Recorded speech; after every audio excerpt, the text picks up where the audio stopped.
The only thing I hope is I still can go back to my China's house after this talk. And the second thing is I didn't expect the room will be full, so thank you for coming. All right. The first question. I know I shouldn't do this. Normally, the questions will be at the end of the presentation, but I will start it here. Any Chinese in the room? Chinese citizen? Chinese government, maybe? No, I see all white guys, so I'm good. I am good. All right. This is the city I live in. All right. It's a very, very beautiful city. Of course, I live in a more cozy part. Lesser human beings over there, and it's more fun to stay there.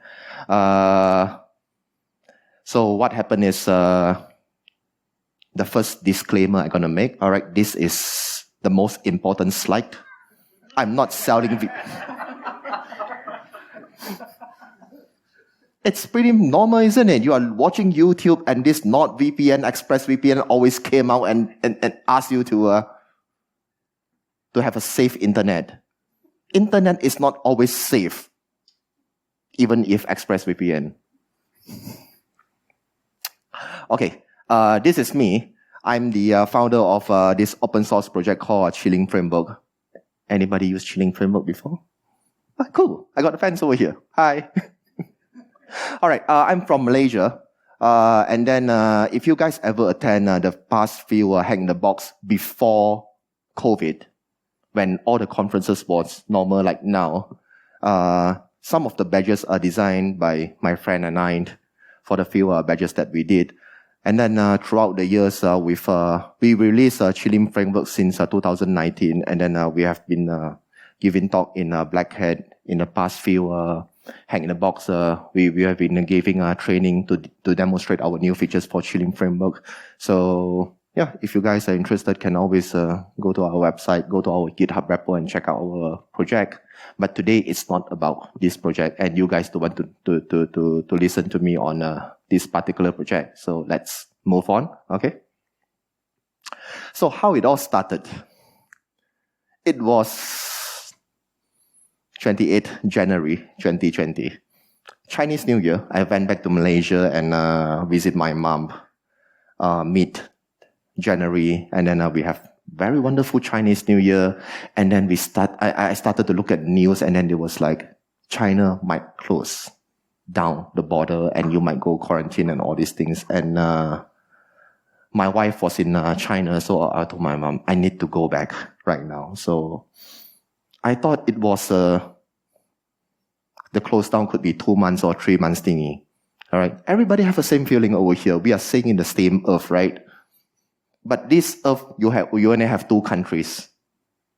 For all this while I stay in China, I always think that, you only have China and outside China. And the internet. So during that time, during 28th January 2020, I walked through the border, and then there is no quarantine, there's no nothing. Of course, during that time, Wuhan is still in a very serious situation. So I decided to go back to China early, and this is what happened. And the rest is history. We know that we got stuck until early this year. I can officially come out from China's border and go back to Malaysia to see my mom first time for the past 3 years. Okay, of course my dad too. My dad might get jealous if I don't mention him. Okay, so let's talk about the war.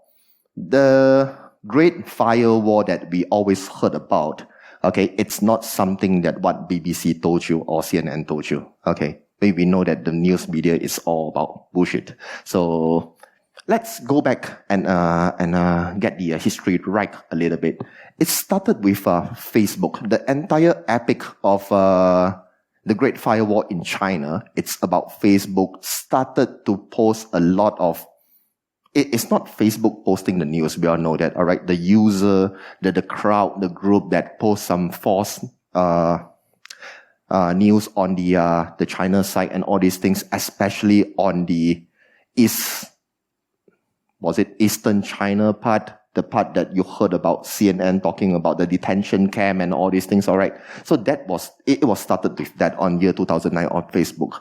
And the Chinese government tried to talk to Facebook, ask them to put down a restriction on those kind of news that the fake news that they try to do. And of course, Mark Zuckerberg being Mark Zuckerberg, he started to refuse and all these things. And China started to build a wall to filter out all this information. So that is how it started in year 2009, right after the 2008 Beijing Olympic. So you can see it clearly. The motive of the Chinese government, they started to open up year 2008 to have an Olympic, is they try to open up to the world, and they closed it down in year 2009. So what they did is Google, Twitter, Facebook, and then Gmail, and more website is being filtered from the Chinese government Great Firewall list. Right? So one of the biggest block they ever implement is they try to block Pornhub. You guys seems to be happy, isn't it? So it started with, proper website and not proper website. The reason why I say not proper website, there are the sites that I never visit because my wife is sitting at the back. So I'm not supposed to say this is a proper website. And the block, it's not only for normal users. Okay, this part is interesting. I'm not too sure you guys ever notice, if you visit a Chinese website, like Tesla for China, okay, or any websites in China, if you want to have a VPS, if you set up a server, you have an IP, you purchase a domain for your company, and you try to set up the website, first thing first is you need to report to the local police station to tell them that I need to set up a website, and how does your website looks like, and what is the content of a website. You need to upload your business registration. If this is your personal website, then you need to upload your identity card. Okay, so for me, I need to upload my passport and all these things, just to tell them that, I'm going to build a website running on port 80 and port 443 with HTTPS, and they will reply you with a number. It's supposed to be a report number over here, an approval number you need to put on your website. The best part is, if you deregister the company, your website will be shut down automatically from the firewall. Amazing, isn't it? Or if I use a passport, okay, and you know that passport will have an expiry date on the passport. So if you don't renew your passport information, your website will be closed down. So it seems for everybody, okay, if you go to Microsoft website, this is Microsoft, sorry. If you go to Microsoft website, you will have a report number. Elon Musk wanted to have a website in China. You must have the report number. So this is how life in China for me. All right. Another thing, it's VPN. VPN is never legal in China. So what you need to do is, as a normal user, you are not supposed to run. Are you trying to record the slides and try to report to Chinese government? No, you can take photos. I'm just joking. So, yes, no. I am joking. I'm seriously joking. Where were we? Okay, the VPN. You are not supposed to have your personal VPN, but as a corporation or as a company, you need to report to the police before you can host your own VPN. Irregardless of you're running on a WireGuard, you're running on IPsec, you're running on those old type of SSL VPN, there is no way you can have a VPN on your own. But the restriction, it's not too bad. It's not like a website. Website, they will block it on the spot. And there is no way for you to have your website before you report. All the port 80 and port 443 traffic will be hijacked and checked automatically before it reaches your server. But VPN is a bit more on, if they found out, then they will warn you. If they never find out, then you are fine. like me for the past 3 years.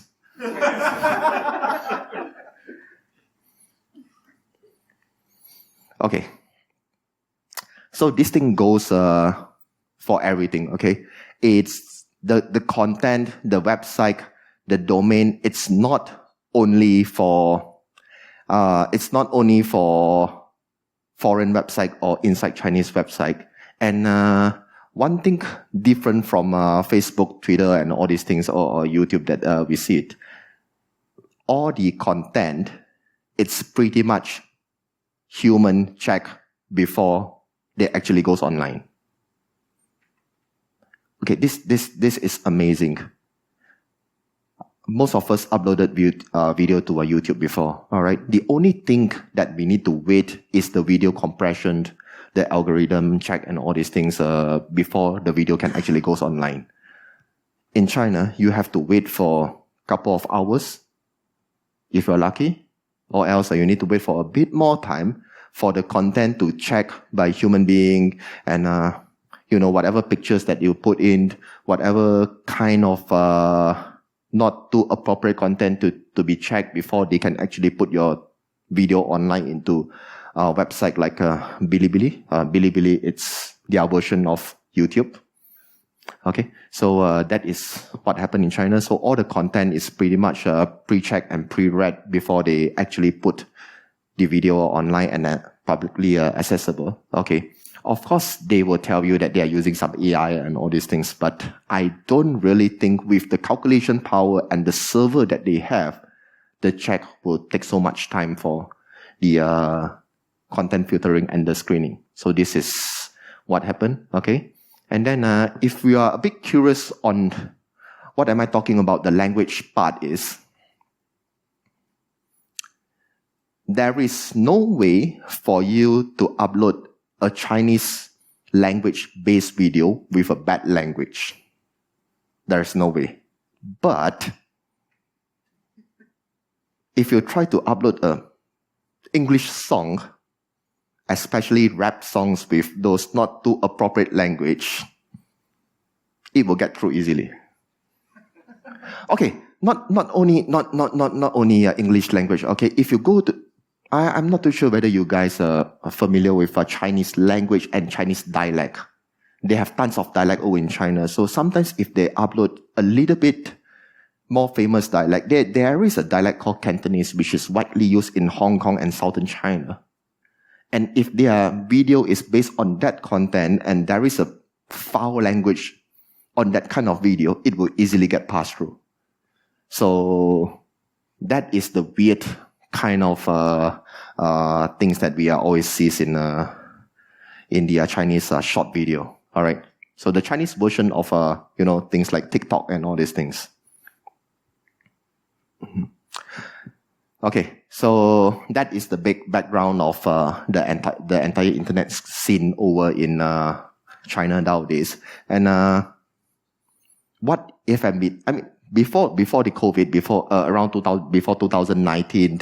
Everything, it's already there. The blocking, the website report to police check, the content filtering done by human, everything is already there. But throughout these few years, things are getting a little bit more weird compared to 2019. Okay, first of all, it's you can start to see a little bit more massive blocking on different locations. So let's say the different locations can go as small as a small part of the city. So let's say I'm staying in this place called Guangzhou, all right? And then we have this place called, the southern part of Guangzhou. You have this small little portion that belongs to Guangzhou. Some bad things happen. It could be somebody tried to kill somebody, and then news seems to be very negative. And the DNS poison going out from that area will be a little bit messy. Okay, so if we used to able to connect to internet to VP, when I say internet, all right, please mind internet. So when I say internet, I'm referring to proper internet that everybody uses now. Okay. So the internet in China, we call it intranet. So if you try to bypass the GFW, it will be way more harder for that particular few days in that particular area. It can be that kind of weird situation. So there's only 3 telco in China: China Unicom, China Mobile, and China Telecom. And it always happens in this kind of scenario. It can be a nationwide kind of blocking during certain days of the year. And it can be an area-based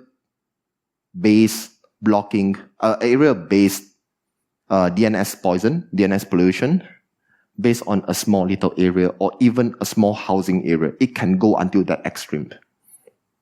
Okay.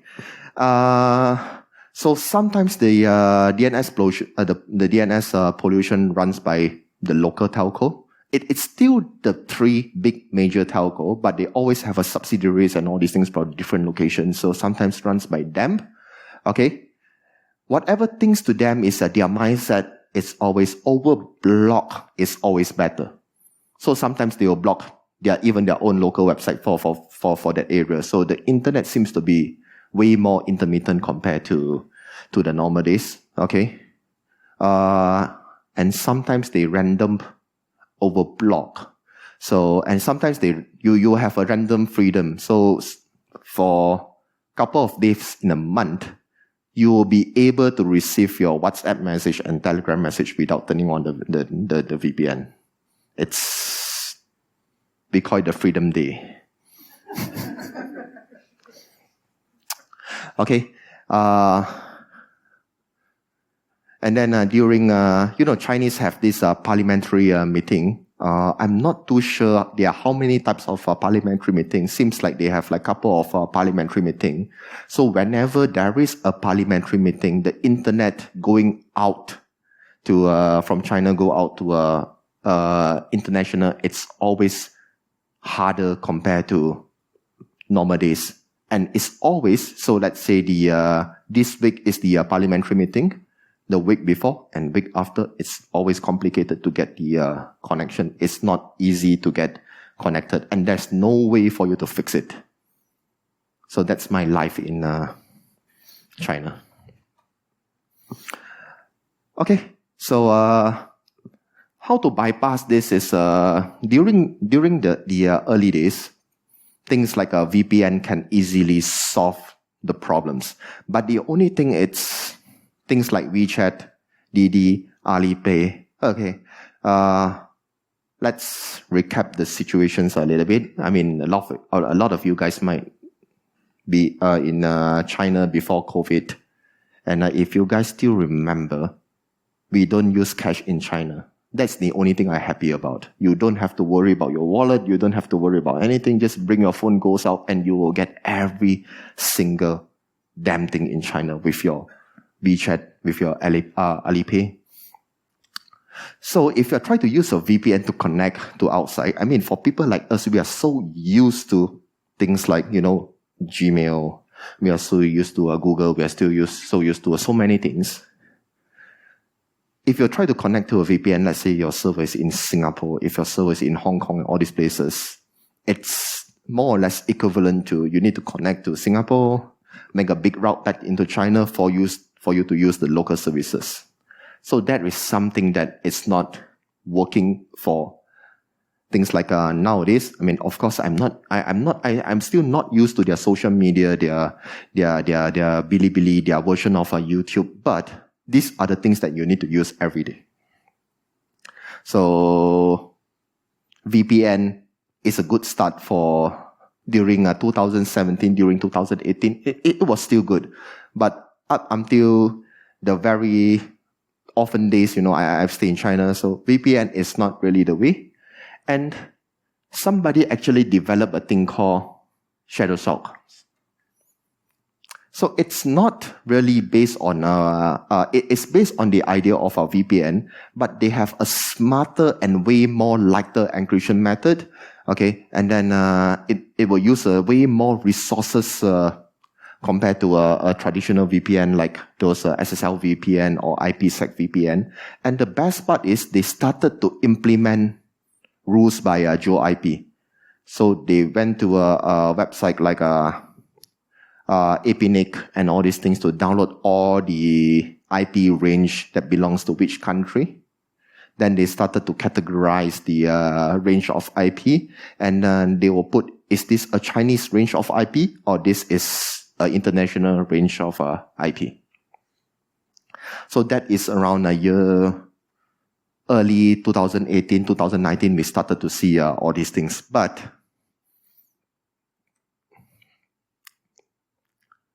you guys always know this is a cat and mouse game. It's just like the topic for tomorrow. People find exploits for iOS, Apple block it. So exactly the same thing. There is some incidents whereby even the GitHub repo is being closed down by the government. It goes until that extent for shadow socks or SSR. Okay, so when this, and you know, this is all open source project, irregardless of the geo IP, irregardless of the shadow socks IP. Okay. So when people release a project, some other people fork it, they continue from there. That's the beauty of open source. And we started to see a bit more different projects in the year 2020, 2021, and 2022. I think it could be few reasons. We got more time staying at home during those COVID period, and this kind of project started to evolve more quickly compared to those days around 2018 or 2019. We started to have things like, you know, like xray that try to combine all the different protocols that you can see in the market. So I mentioned about shadow socks, SSR, and then you have project like Trojan, and then a different protocol like Vmess, Vless. So Vmess and Vless is one of the very interesting project. They will try to make your entire internet connection looks like a HTTP or HTTPS traffic. Then you can run an Nginx, you can run an Apache on it right in front of your VPN protocol. So the firewall will not easily catch your traffic. All right. And then they started to have, you can do blacklist IP, you can do a customized DNS server to avoid DNS pollutions. And then that is where you can start to access to the real world internet, you know, like Google, Twitter, Facebook, and all these things. So these are the things that we started to see.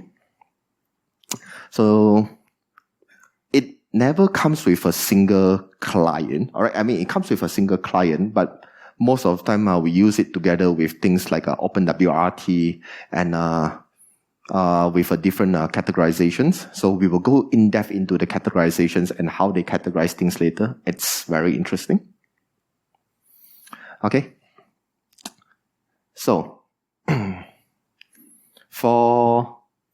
there are two types of users, VPN users in China. One, it's you try to install on your PC. So you have you install a client, so you can install OpenClash client. You can install in your phone, in your desktops, and everything will connect to your remote server, and then your remote server will bring you up to the tunnel. So there is still few tricks to choose your remote server. So later I will share with you.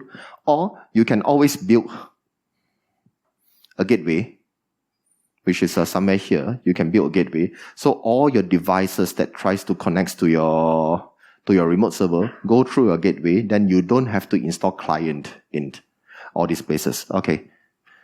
Two ways. Normal user, foreigners got stuck in, a few of my foreigners friends, they got stuck in China, which is not techy, obviously. They were using this method. So if they have TV, if they have, you know, like 3 phones, 4 phones, and then like 5 notebooks at home, then they need to install all the client and try to maintain all these things. So people like us, which is we have the ability to create a proper gateway router and all these things, then we just need to make sure our router is connected to the server, and the router will do the traffic separations. So the traffic separation is what I mentioned just now. China traffic will go direct to the China intranet. Okay, international traffic will always go to the internet connection, which is where your remote server is located at. Okay, so year 2020, when I got stuck and I got bored, I started to look at this kind of, they call it the industrial control server. Interesting little box, right? Running on, I think it was running on 7th Gen Intel Core i7 with, it was with how many gig RAM? I think when I was building that thing, it was with, I tried to put in 32 gig of RAM, fanless. It running off a 12 watt power supply. Okay. And we started to install, during that time, the only option that we have is try to install VMware vSphere. Then we try to run it. It's a bit resource hungry, but the box managed to handle. Okay. And if you guys ever try to use VMware ESX before, driver, it's not always a very, very friendly thing. You need to use those original Intel's driver, everything, then they will work well. If you try to use some family-based, or you call it the Soho kind of branding, your driver will be shit. Okay. And it only supports a full VM. So if you try to use things like Docker and all these things, you need to run it within an OS. That will give you another issue. And VMware is always less flexibility. But this thing served me well for 1.5 years or almost 2 years. So I decided to upgrade to a version 2 last year, when the COVID lockdown became a bit more serious in China.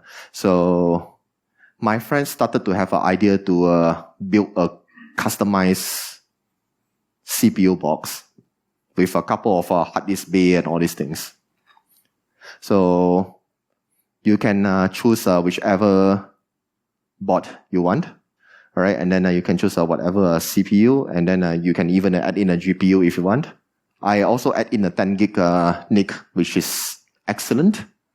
But the heat that this thing generated, it's quite comfy during winter.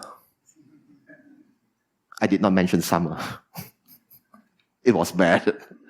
Okay, and of course USB Type-C and all these things. So we started to go into this version.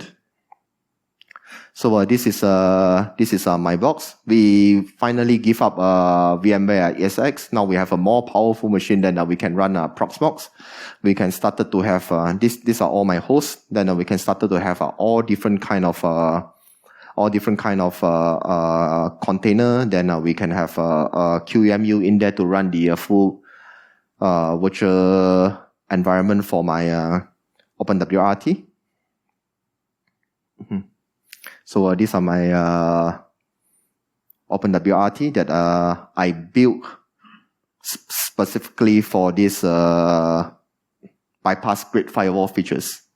Okay, so to recap a little bit, I forked OpenWRT, and then I put in some Chinese-based plugin, right? Like things like the content filtering thingy, and then how to bypass, and then the built-in DNS thingy. So I try to put everything together. The only thing is I try to make sure all the plugins that goes into this project is all English for me to use. All right, and I have some friends started to look for me. They are from Iran. So I think you guys heard of Iran started to have this censorship on their internet, and then I tried to clean up everything. I thought I wanted to help them. That was somewhere in early January 2023. So I tried to help them, and then they were like, no. We got no idea how this thing works. It's not easy for a non-techie to understand all these things. I totally agree. Okay, and they asked me, can you make a YouTube video? I was like, to make a YouTube video, you need talent. That is something that I don't have. All right, I can stand on the stage and try to tell stories, but not YouTube video. So I was like, Why not I submit to Hack in the Box? That will be my YouTube video. So that is how I try to clean up the entire firmware, all these things. So if you try to look back at the original firmware, it's more or less Chinese word everywhere, and then the interface is not too Chinese. So I spent some time to clean up and all these things, and then I wrote a script to maintain the version upgrade. And everything is built from source, so you don't have to worry about this guy standing on the stage whether he gives me a firmware with any hidden plugins or not. So. And then this is the Open Clash that I talked about. So Open Clash and the xray, it's a framework. It's a tools or a framework that tries to combine all the available tunneling software with one single interface. So this is OpenWRT, still OpenWRT, with a very clean theme that I chose. Okay, and you can see there's a different kind of a running mode that you can choose and all these things. So all these things you can check from the documentation. I mean, you guys don't need to have this kind of luxury to play with Open Clash. Once I stepped into a Schiphol airport yesterday, I was like, wow, I'm free to have a proper internet. So, how amazing is Open Clash? Okay, Open Clash got a very, very active base of developers. Okay, so I will show you one proof. How active are they? Look at the categorizations. Okay, you can't really see it from here, but I can read it out. Okay, you can have proxy, you have domestic. Domestic is all the Chinese domains, website, all these things, and then you have Apple. Then you have things like Asian TV, you have things like Netflix, Spotify, YouTube, all the way down to ChatGPT. This is how amazing this group of developers comes in. Okay, it's not easy for us to access to ChatGPT because I think they are using Cloudflare, and then Cloudflare is very good at IP checking and all these things. So you need to make sure these guys also filter the UDP traffic. So they have this special categorization called ChatGPT, and you can forward to whichever country you want. So all this little round cube over here is the server location. So how this thing works is, if you want your Netflix not to connect to your proxy, but connects to a different country, then you can choose. So you don't have to force all your traffics to follow your Netflix, but only Netflix connects to different countries. And your if you want your ChatGPT to connect to US and your Netflix connects to Japan, then your normal traffic goes to Hong Kong. Fine, this software can do it. It's not written by me, but this is our luxury life in China. Okay, and they even have the proxy tester. What kind of delay and the ping value that you have for different servers in different countries. Okay, and then there is a tab. There are a few tabs over here. Okay, for this software that we group in together and put in the plugin to have a different kinds of update for the IPv6 details, the IPv4 details, which one belongs to China, which one should route through which proxy, and which one shouldn't route through any proxy, just goes to the internet directly. So these are the things that they built in there. So this is my house screenshot. I have a 1 gig internet connections, and to connect to Hong Kong, I can reach almost full speed. I got a 850. Connects to Malaysia, where I come from, I still can get around 800 meg, which is 100% perfect. Again, Hong Kong 948, Singapore 943. So with the help of the router that I built, and then the provider that I choose, and all these things. So these are the normal internet I can get, which is 1 gig link, 1 gig fiber link into my house. This is the best I can get, which is pretty much with the latency and all these things. This is pretty much the best I can get, and I'm glad I have a proper internet. There are a few ways for you to choose a remote server. Of course, one is to build our own remote server in China. So the location of your remote server or your exit point always based on where your server is located. So Hong Kong is the first choice. Okay, Hong Kong is always our first choice. Hong Kong, it's the APNIC exchange in always in the Southeast Asia or Asia. So most of the international line, they will always go to Tokyo or they will go to Hong Kong before all the Asian users try to route over to US and all these things. So these are the few keywords that we always see. CN2, it's the line between Hong Kong and China, the direct line between Hong Kong and China. Server in Hong Kong, without CN2, the route is always slower, goes into China or comes out from China. So these are the things that we always watch out. GIA is the link between Asia and US. Okay, so if we ever wanted to choose a VPS or remote servers, these are the things that we want to look for CN2 and GIA. Of course, if you want to host your VPS, there are the few traditional things that you always want to watch out. The maintenance, the protocol updates, okay, and then xray, those are Vmess, Vless, and all these things. You always need to watch out for the protocol updates, okay? And then depends on how heavy you are using that service, okay? A lot of times you don't use your server alone, you share with your friends and all these things. But you started to share your server with your friends, you cannot always stop your friends to share with their friends. So when this thing gets more and more complicated, okay, when these things get more and more wide, your risk to being blocked by the Great Firewall, it's higher. But please don't get me wrong, okay? On the common basis, all right, everybody understands a very key concept. Bypassing the Great Firewall, it's not a serious crime anymore. The police, the local authority, they know clearly that you guys are bypassing to do your work and all these things, okay? But they choose to ignore this kind of, they choose to give you the allowance to let you allow you to go to the internet. But as long as you don't use it to do bad things, then they will start to go to your house and you have a free meal for a couple of years. All right. Of course, running your own VPS is always unreliable. Depends on your provider and all these things. And people like this kind of website, I never heard of them, but are they really providing a CN2 or a GIA link? We always got no idea. We can ping and try to guess whether is that a real CN2 or GIA. I mean, those experienced guys or experienced local guys, they might know, but there's no 100% full-blown, foolproof way to check whether it's a real CN2 or GIA line. So the other option is you can always go for this kind of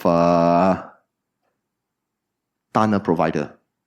So what you did is you install a client in your phone or your router, and then you go and purchase services from this guy, and it's fairly cheap. All right, this is like $5 a month, $4 a month for 150 gig total bandwidth. Then if you pay like $7 a month maybe to get a 300 gig, so that kind of calculation. So it's still fairly cheap for you to choose. And then this kind of package, they always come with multiple servers throughout the world. The only question is, I got no idea how they make money with. No, this is like $3. Yes, this is like $3 a month for 150 gig. And this is like $5 for 300 gig a month. So now the question is, if they are that cheap and they give you such a good service, what do they want from you? So this and then you have a lot of provider. I mean, it from the positive point of view, we just think this is a very competitive market that they want to reduce the price, or their maintenance is actually very cheap. But for this kind of money you pay, their service is good. You can message them anytime you want, and there are always a customer service to respond to your message. So I still believe they try to steal some data from us. I still. Okay. And they are a bit more professional provider. There are a couple of very professional providers have a survey in Hong Kong, in Taiwan, in Tokyo, all these things that provide a very, very good connections. They will give you all kind of data on the server uptime, how many servers they have, total bandwidth, how many users at that time. And then they will update the server very frequently. So if one of the IP or servers got blocked, they will always get a new IP and get a new service on time. So they are the good and expensive one. The expensive one will be like a couple of $100 RMB. That will be like what, $70-80 a month, $70-80 a month for those good providers. So these are the scenario that we are looking at. So you have the really cheap ones like $3, and then you have the one like $30 a month. So of course, I choose the expensive one. I always believe money will, you need to always pay extra to make you feel better. All right. One of the last few slides. These are my emulator project. All right. And then these are the router projects that I try to give it to the Iranian. Of course, you can build your own home server by using this version of OpenWRT. It's a big modified version of OpenWRT, and you can always not to compile those plugins. You can choose not to have the plugins, which is fine. Or people, or some guys, you always have a requirements to connect back to China for your AliExpress purchase or whatever thing there is. That you can always still use the plugin to connect back to China. So these are the few things that we have. Okay. I still have 15 minutes. All right. One last thing.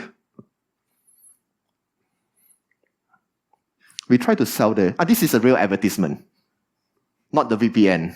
All right. So we have a lot of requests. A lot of friends ask us to sell this hardware box. All right. So what comes with the hardware box is we build 100 units from the factory. All right. Of course, without GPU, without the NIC that I mentioned.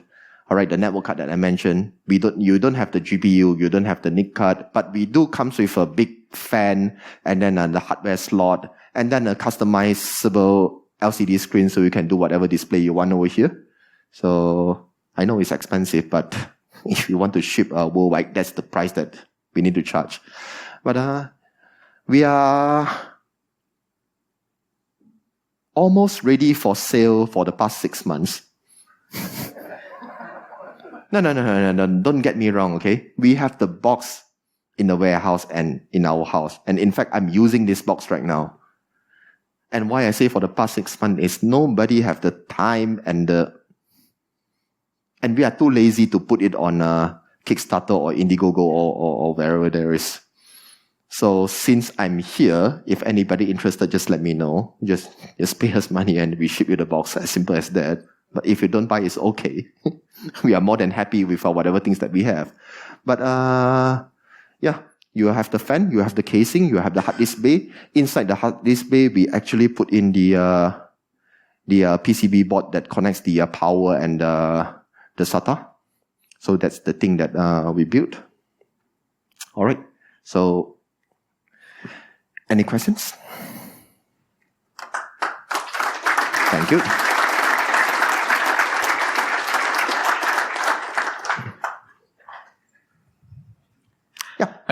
Thank you. quite an interesting story. And growing up in another communist country that I can relate to. We didn't have internet then, but we did have black and white TV for 2 hours a day.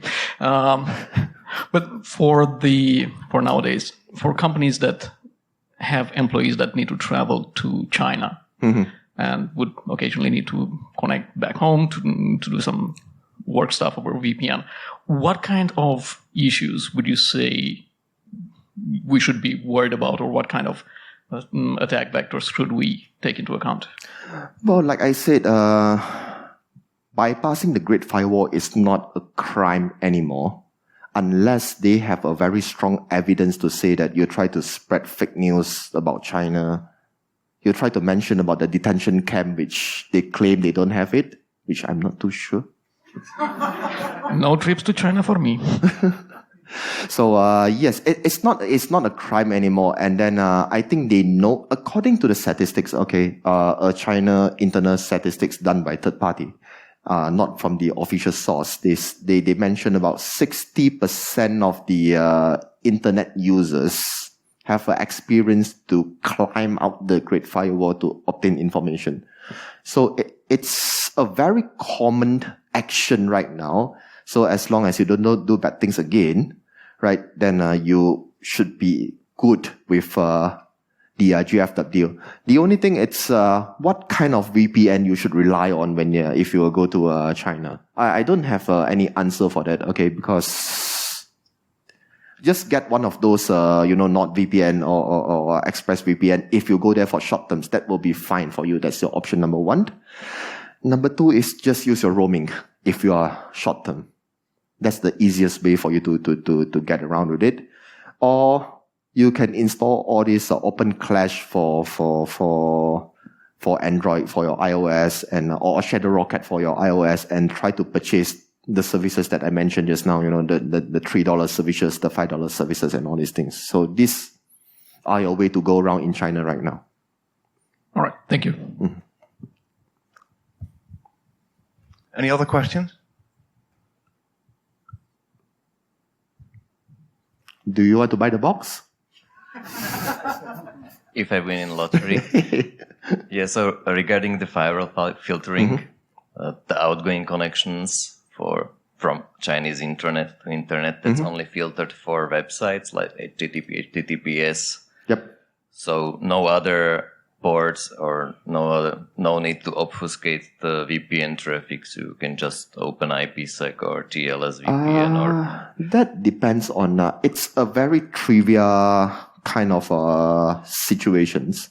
You got no idea how they block it and when they wanted to block you. So always depends on the action and volumes. So like what I mentioned just now, if I build a VPS server and I share it with my friends, and these unreliable friends, they will share with their friends, and their friends share with their friends.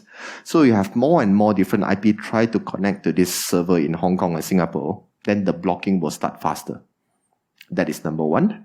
Number 2 is if you try to obfuscate, then your chances of getting blocked is always lesser. And again, depends on your website. So if you try to build a fake website, all right, welcome to my homepage. And if somebody investigate a little bit deeper, they will know that welcome to my homepage, and you only have an index.html and a JPG, but your traffic always like a gig a day, then it's always be suspicious. So what I did with my VPS server is I always have my domain started with git.something/git. So if you have a Git repo and then you have a very high traffic goes in and out, and from 1 or 2 IP, the suspicious will always lesser. So you need to think this kind of ways, you don't build a website, you don't build a stupid website that expects a lot of traffic, even my Labrador at home knows that it's not right. So, yeah. So these are the things that you always need to watch out. They will not go to your house and arrest you and interrogate you for your action, but they will just block your IP, and you need to find a new server with a new IP. So that's always your issue. Yeah. Thank you. Any other question? Yes, it's safe to visit China. Right. Well, if there are no further questions, I would like to thank you very much. Thank you for very this much. Great talk. Right.